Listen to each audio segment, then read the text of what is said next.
रामचरितमानस के उत्तरकांड के 28वें मास पारायण के उत्तरार्ध में गोस्वामी तुलसीदास जी ने वर्तमान मनुष्यों के लिए नीतियों का निरूपण किया है।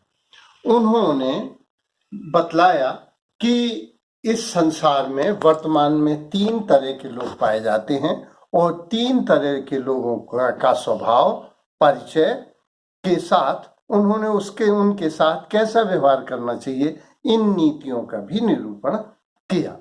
सबसे पहले नीच, स्वार्थी, दंभी अथवा अहंकारी जो मूलाधार पर हैं, जो पशुतल पे हैं, ये अविवेकी, अवैज्ञानिक, अंध, ऐसे लोगों को, जो नीचे निकृष्ट तल के लोग हैं, जो देह से और इंद्रियों से नियंत्रित हैं, ऐसे स्वार्थी, अहंकारी, दंभी लोगों को नीतियां अच्छी नहीं लगती। गोस्वामी जी ने कहा है, दंभई नीति की भावई, दंभी व्यक्ति को, अहंकारी व्यक्ति को, स्वार्थी व्यक्ति को, क्योंकि वो अपने को केंद्र में रखता है, अपने को महत्वपूर्ण मानता है, ऐसे लोग भी पूजा कर सकते हैं, तामसी मनुष्य भी पूजा करते हैं, लेकिन वे वरदान मांगते हैं हम अमर रहें, वे वरदान मांगते हैं मेरा परिवार ऐसा हो, मैं समृद्धि को प्राप्त हूं, मैं राजा बनूं, इस तरह से मैं को, मेरे को बीच में रखते हैं। ऐसे लोगों को नीतियां, नियम, न्याय, निष्पक्षता, सत्य ये अच्छी नहीं लगती। दंभई नीत की भावई, दंभी को क्या नीत अच्छी लगती है? नहीं लगती। तो दंभी मनुष्य का गुणधर्मिता भी बताई है, उसका परिचय भी बताया है। जहिते नीच बड़ाई पावा, सो प्रथमई हति ताहि नसाना। जो जिससे वह आश्रय पाता है, जिससे वह संरक्षण पाता है, जिससे वह ज्ञान और ध्यान पाता है, जिससे सफलता पाता है, जिससे यश पाता है, जिससे विजय पाता है, जिससे सुख समृद्धि पाता है, सबसे पहले वह मूर्ख उसी को नष्ट कर देता है। वह नीच उसी को नीचे लाना चाहता है, वह उसी की छाती पे पांव रखना चाहता है। ये जिस थाली में खाता है उसी में छेद करता है। इस तरह से ये इसका लक्षण है। फिर इसके साथ बुद्धिमान व्यक्ति को कैसा सलूक करना चाहिए? तुलसीदास जी ने कहा, बुद्ध नहीं करहि अधम कर संगा। ऐसे अधार्मिक, अवैज्ञानिक, अविवेकी मनुष्य को, ऐसे अनीतवान, ऐसे अन्यायपूर्ण मनुष्य का जो धर्मशील लोग हैं, विवेक और वैराग्य से अलंकृत हैं, ऐसे लोग उनका साथ नहीं करते। माने ऐसा नहीं करना चाहिए। नीति शास्त्र में भी आया है, रोगी, दोषी, सूम, सठ, अज्ञानी, मतहीन, चुगल चबाई, पातकी, ये 9 पीछे कीन। अगर हम कहीं जा रहे हैं तो ऐसे लोगों को पीछे कर लेना चाहिए। माने लोगों को, ये लोग अच्छे लोग नहीं हैं। फिर अन्य स्थल पर तुलसीदास जी ने फिर से इसको कहा है, दीर्घ रोगी, दरिद्री, कटुक वचन लघु लोग, तुलसी प्राण समान तऊ त्याग भी जोग। चाहे वो प्राण के समान हो, उन्हें त्याग ही देना चाहिए। इसका परिणाम भी बताया है। जो निकृष्ट कोटि के लोग हैं उसका परिणाम क्या होगा? भगवान शंकर ने कहा, जो श्रेष्ठतम शाश्वत सत्य सिद्धांत है, वह गोस्वामी जी ने राम के मुख से कहलाए हैं या भगवान शंकर के मुख से कहलाए हैं। तो भगवान शंकर कहते हैं, नीत विरोध सहाय न मोही, जिसे शंकर भगवान जी भी नापसंद करते हैं, जबकि वे बड़े उदार हैं, करुणा निधान हैं, बड़े भोले हैं। तो ऐसे लोग का विनाश, ऐसे लोगों का पतन, ऐसे लोगों की पराजय, ऐसे लोगों की हार, ऐसे लोगों को रोग और शोक, ऐसे लोगों का को दुख, दरिद्रता, असफलता, अपयश निश्चित रूप से मिलता है। माने उनका पतन सुनिश्चित है। ऐसे लोगों का परिणाम बतलाया गया।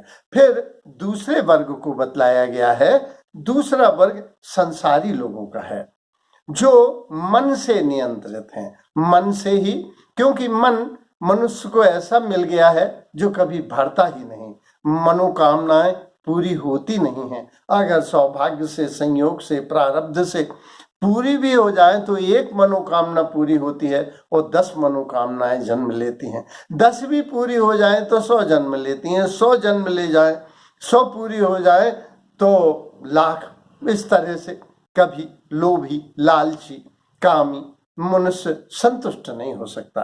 तो सामान्य लोग अज्ञानतावश मन से गाइडेड होते हैं और मन बहुत दौड़ाता है, मन संसार खड़ा करता है और संसार की यात्रा इतनी लंबी कराता है कि व्यक्ति थक जाता है, मर जाता है, पर यात्रा पूरी नहीं हो पाती। तो इन्होंने बताया कि अज्ञानतावश द्वैत बुद्धि उत्पन्न होती है और द्वैत बुद्धि के कारण क्रोध जन्म लेता है और द्वैत बुद्धि के कारण अहंकार जन्म लेता है और काम की भी उत्पत्ति होती है। तो ज्ञान से माया तो माया ही रहती है, संसार तो यथावत रहता है, लेकिन दृष्टि बदल जाती है। तो माया को यह पहचान कर ज्ञान से माया पहचान जाती है और उसे अपने स्वरूप का ज्ञान होता है। एक्चुअली स्वरूप का ज्ञान होना ही ज्ञान को परिभाषित करना है। तो जो इन दोषों से मुक्ति हो जाती है और इसलिए मार्ग सुगम हो जाता है। प्रश्नात्मक शैली में तुलसीदास जी ने बताया है कि क्या परद्रोही कभी निशंक रह सकता है, अर्थात वह सदा भयभीत रहेगा। जो माया से ग्रसित जीव है, क्या वह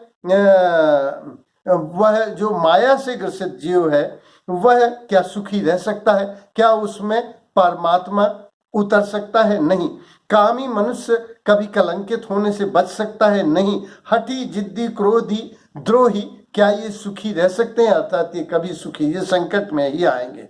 अतः इन दोषों से मनुष्य को बचना है। और गोस्वामी जी ने नीतियों का निरूपण किया है इन लोगों को कि अतिशयता नहीं करना चाहिए। इसमें आया है अतिशय रगड़ करे जो को अनल प्रकट चंदन ते होई।